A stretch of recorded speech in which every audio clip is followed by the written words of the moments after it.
가도록 하겠습니다.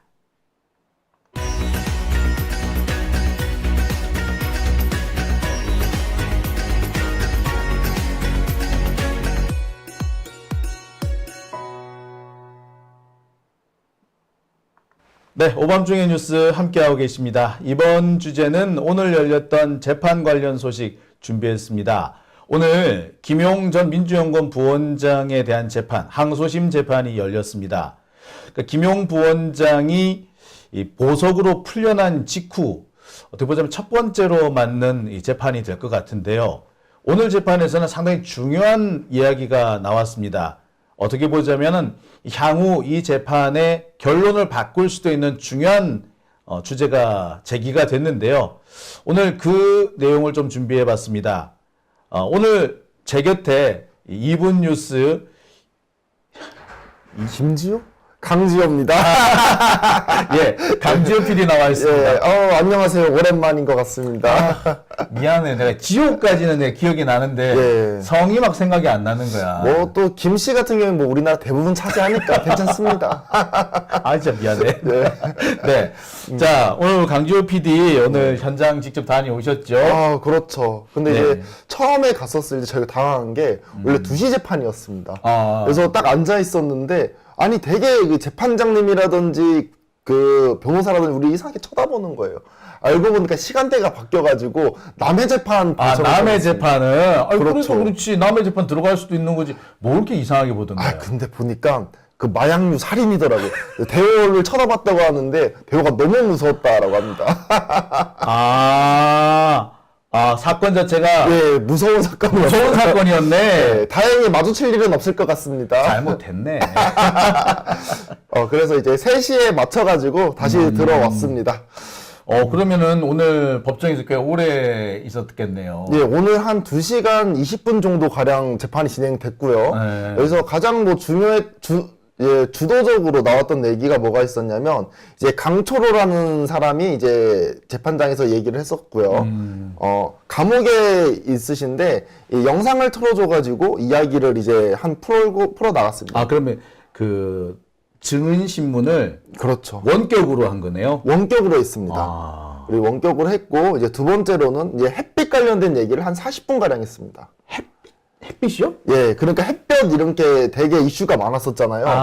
그러니까 이제 검사 측에서도 이제 내용이 있고 변호사 측에서도 내용이 있는데 변호사 측에서 내용을 새로 가지고 와서 우리가 직접 가봤다 이런 얘기를 한 40분가량 했습니다. 자, 여기서 이 햇볕이라는 얘기는 그러니까 그 유동규가 김용 부원장한테 뭐 정치 자금 혹은 뇌물 1억 원을 전달한 날 2021년 5월 3일이죠, 아마? 그렇죠. 5월 3일입니다. 그래서 예. 오후 6시에 예. 그 돈을 전달했다라고 했고 1심에서는 받아들였어요. 예. 근데 문제는 햇볕이 따가웠던 시간이라고 돼 있었는데 오후 6시면 햇볕이 따갑지 않지 않느냐?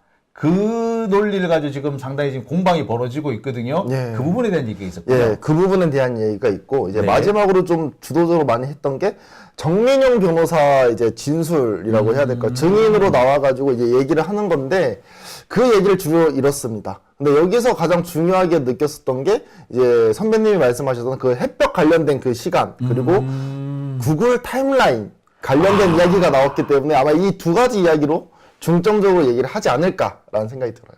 그러니까 오늘 재판에서 가장 중요한 것은 네. 햇볕. 햇볕, 그래서 햇볕이죠. 두 번째는 구글 타임라인. 그렇죠. 저희 구글 타임라인 같은 경우에는 사실 1심에서는 거의 나오지 않았던 얘기예요. 그러니까 항소심에서 새로운 어떤 증거가 네. 될 것 같고, 이게 어느 정도 그 증명력을 갖느냐, 신빙성을 갖느냐에 따라 가지고 항소심 판단이 달라질 수도 있지 않겠는가. 그러니까 아마 항소심 재판부는 이 구글 타임라인을 갖고 오라고 얘기했다는 것 자체가 그래, 재판 한번 결과 바꿔볼래? 바꿔보려면 그거 갖고 와. 이런 의미일 수도 있을 것 같네요. 아무래도 그렇죠. 그래서 맨 처음에 이 변호사님이 나오셨는데 저희가 딱 처음에 대호랑 봤었을 때는 아니 이 변호사님들이 이제 말이 좀 센 느낌도 들더라고요. 다른 재판장에 비해 가지고 그래서 야 이거 큰일 난 거 아니야 했는데 이 좀 나이가 어리신 그 변호사님이 오시니까 되게 공손하게 말씀을 하시더라고요. 그래가지고 혹시 그 구글 타임라인이 이 확실한 그 위치 자체가 100% 정확한 건 아니지만 통상적으로는 이제 뭐 형사든 민사든 간에 이루어지는 게 통상적이지 않냐. 그래서 우리가 이거 한번 봐야 되지 않을까요? 얘기하니까 판사님께서도 알겠다. 그러면 3주 뒤에 준비가 되면 한번 이렇게 다시 한번 봐보자라고 이제 말씀하셨습니다. 3주 뒤에 뵙겠습니다. 그렇죠. 3주 뒤에 뵙겠습니다. 근데 6월 3일 날 다시 열린단 말이에요. 그래서 아마 이 6월 3일까지는 준비가 되기가 좀 힘들 것 같고 아마 6월 3일 그 이후에 아마 증거로 채택돼가지고 얘기가 나오지 않을까라는 생각이 듭니다. 네. 지금 이 김용 부원장 재판이 중대한 고비를 맞는 것 같아요. 예. 이 대장동 사건 중에서 항소심에 넘어간 첫 번째 사건인데 구글 타임라인이 아마도 이번 사건의 향방을 가를 수 있는 중요한 어떤 판단 요소가 되지 않을까라는 생각이 드네요. 그렇죠. 재판 내용도 이제 이 시간을 많이 주로 이렇게 채웠던 이야기가 햇볕 말고는 뭐 그 김용이라든지 유동규라든지 이런 인물들 뭐 몇 시에 뭘 했었고 몇 시에 뭐 했었고 뭐 12시 30분에 뭐 시위에 있지 않았어요? 아니면 뭐 골프장 뭐 4시 30분에 있지 않았어요? 이런 식으로 계속 시간 체크를 계속 하더라고요. 그러니까 지금 그 알리바이라든지 그렇죠. 그다음에 1심에서 증거로 유죄 증거로 사용했던 그 여러 가지 위치 문제, 예. 장소 문제, 시간의 문제를 예. 구체적으로 이제 탄핵하는 그런 단계에 와 있는 모양이네요. 예, 구체적으로 계속 여쭤보더라고요. 예. 변호사님께서. 자, 그러면 오늘 뭐 크게 가장 중요했던 게 이제 두 가지 햇빛 문제. 예, 햇빛 문제. 2021년 5월 3일의 햇빛. 그렇죠. 예, 또 한 가지는 구글 타임라인. 두 가지가 중요합니다. 그러니까 구글 타임라인도 결국에는 그 5월 3일 그날의 타임라인을 말하는 거죠. 그렇죠. 이제 김용 그 시의원이 도대체 이 날에 도대체 어디 있었냐가 중요한 거잖아요. 이 재판이 킨 거잖아요. 그렇기 때문에 이제 김용 시의원이 어떻게 움직였냐 이 타임라인을 한번 쭉 볼 것 같습니다.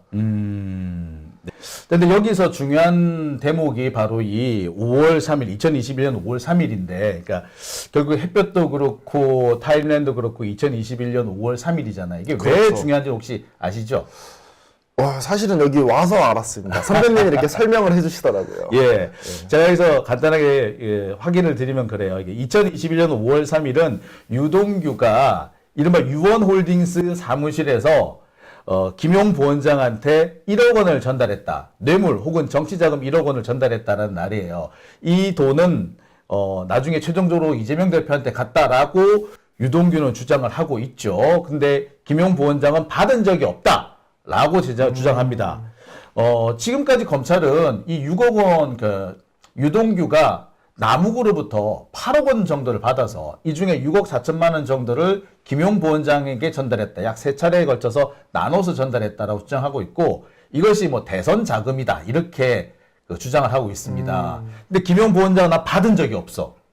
그렇게 이제 그래서 누구 말이 옳으냐를 가지고 따지고 있는 상황인데 이 관건이 뭐였느냐면 유동규 진술의 과연 신빙성이 어느 정도냐. 그걸 가지고 계속 따졌어요. 그렇죠. 예, 그래서 이제 제일 논란이 됐던 게 그 중에서 3차례 전달했는데 첫 번째 전달이 무너지게 되면 두 번째, 세 번째는 자연스럽게 무너질 수밖에 없는 얘기들입니다. 자, 바로 첫 번째가 뭐였느냐면 여러분도 혹시 기억하십니까? 유동규가 돈을 줬는데 김용 부원장이 옆에 이렇게 끼고 갔다라는 거. 끼고 갔다. 예. 그날이 2021년 5월 3일이에요. 야, 그때 이렇게 펼쳐줬다라고 하더라고요. 예. 예. 자, 그러니까 아마 이제 정민용 변호사가 예. 돈을 가지고 와가지고, 자, 동규야, 봐, 여기 돈 있어? 라고 그렇죠. 했고, 유동규가, 야, 김용 올 거니까 너 저기 좀 가 있어. 라고 했던 거예요. 예. 자, 그래서 김용은, 정민용은 알았어, 가 있을게. 라고 해서 이제 회의실에 가 있었다고 하더라고요. 근데 회의실 거기 너무 햇빛이 뜨거워가지고 위치를 바꿔 앉았다. 라고 얘기를 합니다. 자, 아까 말한 햇빛은 여기서 등장하는 거죠. 야, 근데 햇빛 5월 3일 날 햇빛 6시 오후 6시에 과연 따가울까 싶거든요. 네. 지금 17일인데 16일이군요. 16일인데 6시 되면 햇빛이 안 따가워요. 그쵸. 근데 5월 3일은 더 안 따가울 수밖에 그렇죠. 없죠. 예.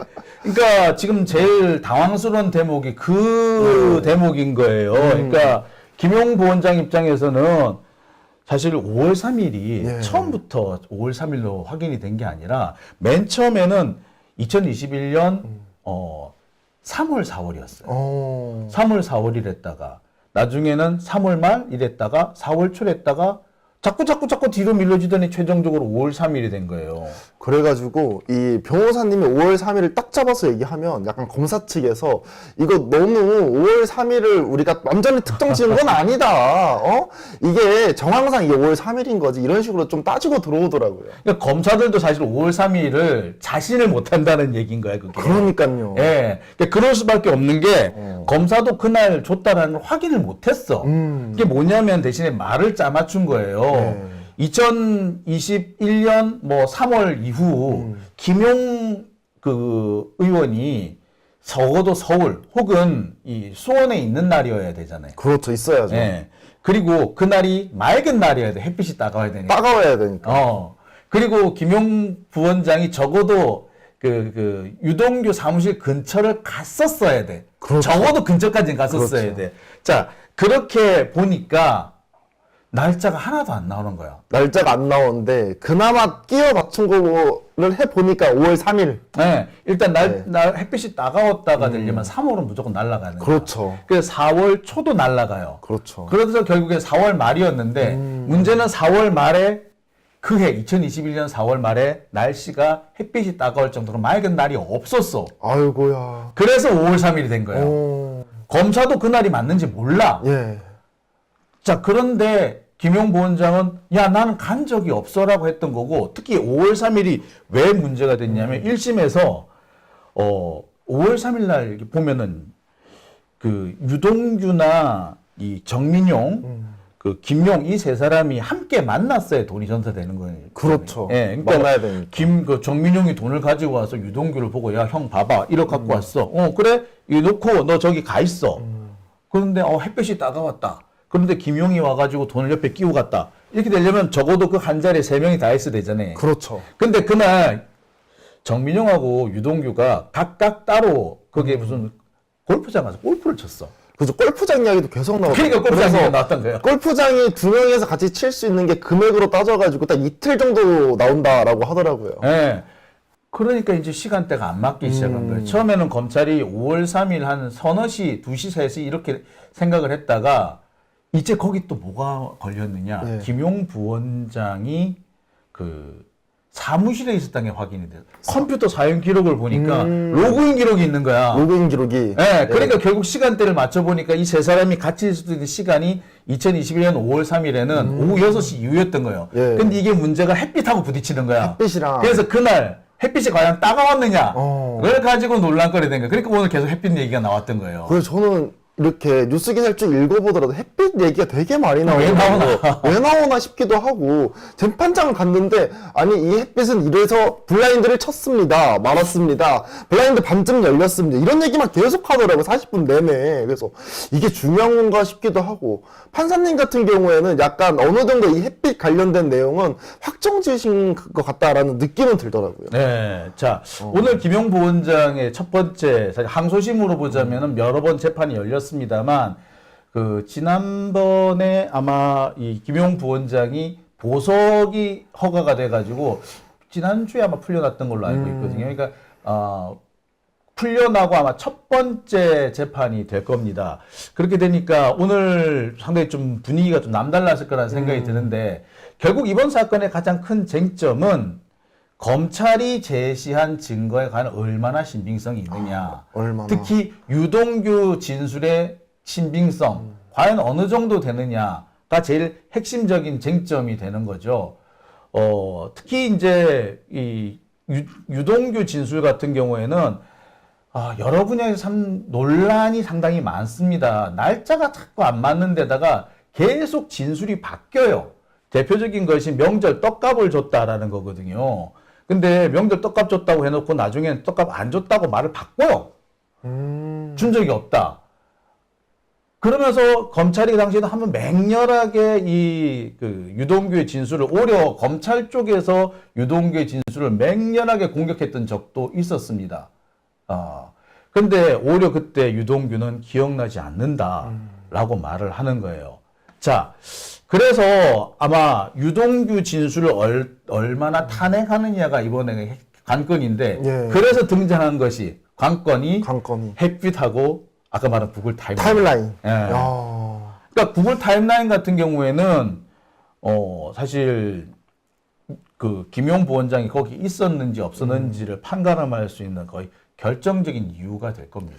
그렇죠. 사실 이 구글 타임, 우리도 휴대폰 잊어버리면 요즘에는 통신사 가면 대충 내 휴대폰 위치가 어딘지 나오잖아요. 그렇죠. 근데 이 구글 타임라인 같은 경우에도 대략적인, 그리고 생각보다 자세히 나오거든요. 어디에 있었는지. 생각보다 되게 자세히 나옵니다. 생각보다 자세히 나와요. 그렇죠. 맞아요. 그래가지고 이게 아마도 가장 중요한 이 키를 쥐고 있는 게 김영 의원이 도대체 어디 있었냐가 킨 거잖아요. 그렇죠. 그래서 이 구글 타임라인이 상당히 중요하다라고 하더라고요. 그러니까 이게 구글 타임라인이 이번에 특히 또 부각되는 게 판사가 예. 이거 한번 갖고 와봐 라고 했다는 거예요. 판사가요. 예. 오. 사실 구글 타임라인 이 얘기는 지금 1심에서는 거의 나오지 않았었습니다. 1심에서 왜 거의 안 나왔을까요? 그러니까 그때만 해도 구글 타임라인이 중요한 게 아니라 그게 아니더라도 김용 부원장은 거기에 가지 않았다라는 것을 입증할 수 있었다라고 생각했던 것 같고, 판사는 구글 타임라인까지 갈 필요 없이 거기 있었다라는 걸 자기가 입증할 수 있다라고 생각했던 거예요. 근데 이제 문제는 1심 끝나고 항소심으로 넘어오는 과정에서 변호인 측에서 제시한 그 증거도 그렇고, 검찰에서 제시한 증거도 그렇고, 상호 간에 서로 믿을 수 없다고 공격을 하고 있는 상황이란 말이에요. 예. 그리고 그 공격 내용이 꽤 그럴싸해요. 서로가. 그러니까 판사 입장에서는 좋아. 무슨 말인지 알겠는데, 그러면 다른 증거 한번 가져보자. 다른 증거가 뭐가 있을까요? 구글 타임라인. 이렇게 된 거예요. 구글 타임라인. 그러니까 아마 이 새로운 아마 그 어떤 쟁점이 되지 않을까라는 생각이 들어요. 김용 부원장 입장에서는 무죄를 입증할 수 있는 뭐 어떤 결정적인 요인이 되지 않겠나 싶어요. 그리고 재판부 입장에서는 1심 결과를 무조건 받아들이기도 어렵고, 그렇죠. 예, 그렇다고 해서 무조건 배척할 수도 없고, 맞습니다. 나름 자기들로서는 판단을 바꾸면은 바꾸는 이유, 못 바꾸면 못 바꾸는 이유가 명백해야 되는데 그 명백한 이유가 타임라인밖에 없다. 뭐 이렇게 생각한 모양이네요. 근데 제가 이 재판을 보면서 좀 느꼈던 게, 제가 이 어렴풋하게 배웠을 때는 뭔가 증거가 있어야 유죄가 된다 이런 느낌이 강했었거든요. 근데 제가 재판을 쭉 보면서 다른 재판을 보면 증거물이 진짜 많이 나온단 말이에요. 그렇죠. 근데 이 재판은 되게 진술만으로만 하는 느낌이 강했는데, 진술만으로 유죄를 받을 수 있는 건가요? 이게 몇 가지 문제가 있어요. 이게 뭐가 문제가 있냐면, 첫째, 우리나라 전체적인 형사재판 자체가 너 무죄니? 무죄면 네가 무죄라는 거 입증해봐. 내가 억울한데 내가 입증해야 돼. 네. 야. 그래서 검사가 대충 한 뭐 얼기설기 한 7, 80%만 맞춰놓으면 나머지 30%는 변호인, 그 당사자, 나 변호인이 무죄라는 걸 입증해야 되는 거예요. 그걸 못하면은 60, 70%이 정도 선 가지고도 유죄가 나요. 그러니까 거기서 억울한 사람 많이 생기죠. 아이고. 그러니까 보통 보면은 60, 70%만 뭐 맞춰놔도 사실 그 사람이 범인일 가능성이 매우 높습니다. 아, 그래요? 사실은 그래요. 사실은 그래요. 근데 아닌 사람은 꼭 나와요. 근데 이 부분 때문에 제일 문제가 되는 게 원래 좀 그런 경향이 있고, 그 다음에 또 문제가 뭐냐면 우리나라 뭐 전 세계 다 마찬가지겠지만 뇌물 사건 같은 경우엔 다른 증거가 안 남습니다. 아, 증거가. 없어요. 그래서 어떻게 하냐면 그 당사자의 진술이 얼마나 주변 사실과 부합하느냐, 이거를 가지고 결론을 내려요. 마치 성범죄인 경우랑 비슷하죠?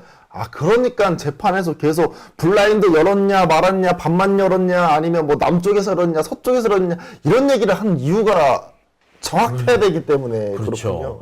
그러니까 김용 부원장 입장에서는 원래대로 하자면 한 1, 20%만 무죄라는 걸 입증할 수 있는, 그러니까 정확하게 말하면 검사의 증거를 탄핵만 할 수 있으면 문제가 없어요. 근데 지금 우리나라 재판의 경우는 김용 부원장이 무죄라는 걸 스스로 입증해야 되는 상황이 된 거야. 그러니까 나 거기 안 갔을 입증할 수밖에 없는 게 된 거야. 야, 그러면 타임라인이 또 중요하겠네. 그 타임라인 중요한 거. 그래서 1심에서 당연히 타임라인이 나왔어야 될 것 같은데 타임라인을 이제 1심에서 안 했으니까 항소심 판사는 그거 한번 갖고 와봐. 약간 1심에서는 서로 자신이 좀 있었던 것 같네요. 글쎄 그 김용부 원장 측이 좀 더 자신 있었다고 했지.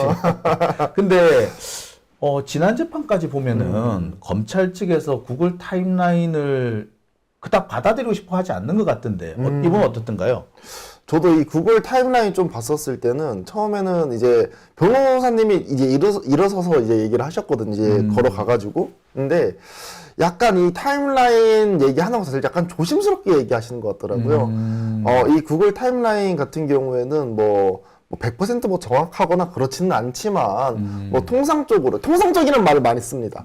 통상적으로 이제 재판을 할 때 쓰는 경우가 있기 때문에 한번 봐야 되지 않을까요 하니까 판사님도 한번 그래도 들어봐야겠다 이제 말씀을 하시더라고요. 그래서 이제 3주간의 기간을 준 이유가 그겁니다. 근데 검사 측에서는 별다른 이야기는 안 했었던 것 같아요. 3주 뒤에 뵙겠습니다. 그렇죠. 근데 이제 3주 뒤에 뵙겠습니다. 원래는 이제 6월 막 중순쯤에 만나기로 했거든요. 월요일 날. 근데 시간이 이제 안 맞는다고 해가지고 6월 3일 날을 확정을 지었습니다. 그래가지고 이제 3주 안에 한다고 했는데 증거가 되면 6월 3일 날 하는 거고 안 되면 그 이후의 재판 때 이제 타임라인을 한다라고 하더라고요. 뭐 제가 알기로는 김용 부원장 측에서 타임라인을 뭐 대략이라도 좀 알고 있었던 걸로 돼 있으니까 자기 타임라인이니까 당연히 알고 있었겠지. 그렇죠. 그래서 5월 3일 깰 수 있다라고 엄청 자신을 하고 있었어요. 약간 표정이 저는 제가 봤을 때는 그냥 좋아 보이더라고요. 아싸 이런 얘기였구나. 그리고 약간 유동규 씨 같은 경우는 표정이 계속 안 좋더라고요. 아 오늘 유동규도 나와 있던 예, 거야? 유동규 씨도 나와 있었는데 표정이 계속 안 좋고 마지막 정민용 변호사가 정민용 변호사. 예, 정민용 변호사가 이제 마치고 나서 증인석에서 마치고 나가지고 자기가 이제 걸어 나가서 앉더라고요. 그러니까 자기 할 줄 알고. 자기 오늘 증인으로 이제 출석을 한 거군요, 유동규가. 증인으로 출석한 것 같지는 않고 얘기가 막 나오다 보니 증인 아니면 올 사람 올 이유가 없죠. 그래요? 피고인이지. 피고인으로 나왔던 것 같습니다. 피고인 신문을 하던가. 예. 근데 피고인 신문은 지금 할 단계는 아니에요. 그래요? 그러니까 증인이었나 보네. 그래서 나왔는데 판사님이 다시 들어가라고 하시더라고요. 그리고 재판을 마쳤습니다. 그래서 유동규 씨는 다음번에 시간 줄 거니까 지금은 나오지 마세요. 이렇게 말씀하시더라고요. 그러니까 요약하면은 그거네요. 예. 오늘 이제 증인 신문이 있었던 거고 예. 증인 신문은 이제 정민용 변호사가 오늘 나왔다는 얘기인데 맞습니다. 정민용 변호사는 오늘 무슨 얘기를 하던가요, 주로? 정민용 변호사 같은 경우에는 제가 조금 한번 봐야 될 것 같습니다. 왜냐하면 제가 이 시간이 정리할 시간이 없었습니다. 예. 예. 정민용 변호사 같은 경우에는 이분이 성남도시공사의 그 직원으로 있으면서 그러니까 유동규와 남욱 같은 이런 그 대장동 업자들 이 사람들을 이어주는 연결고리 역할도 했고 돈 심부름도 했던 사람이죠. 예, 그렇습니다. 그래서 아마 상당히 중요한 내용이라고 얘기를 할 수 있는데 문제는 이 사람이 변호사잖아요. 그렇죠. 그래가지고 잘 빠져나가더라고. 이게 대부분 말씀하시는 게 기억이 안 난다가 대부분입니다. 한 9월 정도는 다 기억이 안 기억이 안 난다고. 난다. 중요한 얘기는 그겁니다. 가장 중요한 얘기는 유동규 씨를 만나가지고 돈을 전달했다, 1억을 전달했는데 이 기간을 얼마 만에 자기가 돈을 전달했느냐 얘기가 하루 만에 했느냐, 아니면 6일 만에 했느냐, 막 그런 얘기도 왔다 갔다 하고, 아니면 뭐 골프장을 언제 갔느냐, 그리고 뭐 CU는 몇 시에 갔었느냐, 이런 얘기를 변호사가 계속 질문을 하더라고요. 그러니까 그건 아마 정민용 변호사의 진술이 과연 어느 정도 신빙성이 있느냐, 그걸 아마 따져보겠다라는 전략 같네요. 예, 그런 것 같습니다. 특별하게 눈에 띄는 그런 진술은 없던가요? 예, 눈에 이렇게 딱 띄는 거는 뭐 보이지는 않더라고요. 그러니까 정민용 변호사가 사실 아까 계속 우리가 2021년 5월 3일 오후 6시 얘기를 하고 있는데 이때 돈을 갖다 준 사람이 정민용인 거예요. 그렇죠. 예, 그러니까 정민용 변호사의 진술이 어느 정도 신빙성이 있느냐가 중요한 부분일 수도 있습니다. 그리고 2021년 5월 3일 오후 6시경이라고 특정을 한 것도, 그리고 그게 논란거리가 되는 이유도 정민용 변호사 진술 때문에 그렇거든요. 예. 그러니까 정민용 변호사가 내가 돈을 가지고 그 유동규한테 갔어. 예. 그 돈을 딱 주면서 받지라고 했더니 유동규가 조금 있다가 용이 형 올 거니까 너 저기 가 있어. 라고 해서 그 회의실인가 거기 앉아 있었고, 그렇죠. 거기서 담배 피면서 김용이 오는 걸 봤다. 처음에는 내가 입구 쪽을 등지고 있었는데 햇빛이 너무 뜨거운 바람에 반대 방향으로 옮겨갔다. 그래서 보니까 뭐 오더라 가더라 뭐 이런 얘기를 했어요. 예. 자, 여기서 나오는 얘기가 햇빛이 뜨겁다. 그래서 2021년 5월 3일 오후 6시에 과연 햇빛이 뜨거울 수 있느냐? 라는 얘기가 된 그렇죠. 거예요. 그리고 햇빛이 뜨겁다라는 얘기가 나오니까 그러면 그날에 날이 맑았구나. 근데 날이 맑은 날이 적어도 2021년 4월 말에는 없었던 거야. 4월 중순부터. 그 맑은 날 찾다 보니까 5월 3일이 나왔던 거. 그러니까 정민용 변호사가 여기 날짜를 특정한 핵심적인 요인인 거예요. 근데 이 사람 얘기를 어떻게든 간에 흠을 내면, 탄핵을 하면 김용 부원장 입장에서 상당히 유리한 재판을 끌 수 있을 거예요. 그래서 이 변호사님들도 햇빛 관련된 진술을 했었을 때 그 블로그 같은 것도 찾아봐서 그날 6시 30분에 진짜 밝았냐 안 밝았냐까지 얘기를 하시더라고요. 근데 그거는 그것까진 괜찮습니다. 약간 이런 식으로 판사님이 판사가, 말씀하셨어요. 그러니까 변호사님들 입장에서 지금 답답해. 그러니까 모르는 사람들 봤을 때 아니 그 햇볕이 들어오든 말든가 뭐 얼마나 중요해 약간 이런 느낌인데 약간 변호사님이 사활을 거는 그런 느낌으로 계속 말씀하시죠. 그러니까 그렇죠. 예. 이게 사활을 거는 이유가 거기 있던 거죠. 그러니까요. 오늘 분위기가 상당히 좀 흥미진진했군요. 예, 그렇습니다. 2시간 정도. 예, 2시간 20분 정도 했는데 제가 이제 딱 와가지고 선배님한테 오늘 자편 너무 길었습니다 했는데 2시간이 별로 안 길어 이러시더라고요. 원래는 예. 전에는 그게 아침 오전 재판은 길이밖에 안 돼. 그래요? 원래 10시 시작해가지고 12시 반쯤에 끝나는데 오전 재판만 2시간 반이야. 그 수업 시간도 1시간 넘기기가 힘든데 2시간 20분을 듣고 있으니까 쉽지가 않더라고요. 쉽지는 않았을 겁니다. 예. 특히 이제 오후 무렵에 졸리기도 했을 거예요. 예. 우리 대호 씨는 잠이 들었다는, 졸았다는 얘기도 있더라고요. 대호랑 제가 완전 떨어져 앉았었는데 대호는 이렇게 자고 있더라고요. 그래서 이거 내가 이용 재판 내가 잘 알지도 못하는데 나 혼자 이렇게 얘기를 해야 되나? 김용 재판. 김용 재판 말을 해야 되나라는 생각도 좀 있었고 네. 약간 이제 유동규 씨 오늘 계속 표정 안 좋았거든요. 네. 대호 말로는 자기를 째려봤다라는 거예요. 왜? 왜 째려봤는지는 모르겠어요. 자기 그 유동규 변호사 옆쪽에 대호가 있었나 봐요. 근데 대호가 약간 자기 이렇게 그런 게 있나 봐요. 자의식까지. 내 편 아닌 것 같아. 그러니까 내 편 아닌 것 같으니까 유동규가 날 째려봤다 이거지. 그런 얘기를 좀 전하고 있었습니다. 예. 약간 자의식이 좀 과한 듯. 조금 갈 때가 있어요. 네. 다음 재판은 언제 한다? 다음 재판은 6월 3일 날 월요일 날 진행된다라고 합니다. 내 타임라인이 이날 제출되느냐 네. 안 되느냐가 상당히 중요한 관건이 그렇죠. 되겠네요. 이게 아마 재판 진행되기 3일 전까지 제출하라고 했으니까 아마 안 될 것 같다는 좀 느낌이 듭니다. 그날은. 그렇군요. 네. 오늘 오밤중의 뉴스 2분 뉴스 강지호 PD와 함께 김용 부원장 재판 관련된 소식 전해드렸습니다. 구글 타임라인이 정말 새로운 이게 재판의 관건이 되고 있다. 어쩌면 항소심의 중요한 고비가 되지 않을까라는 생각이 드네요. 다음번 재판은 이 구글 타임라인이 어떤 내용을 담고 있는지 어느 정도 나올 것 같으니까요. 다음 재판도 우리가 지켜보도록 하겠습니다. 오늘 말씀 감사합니다. 감사합니다.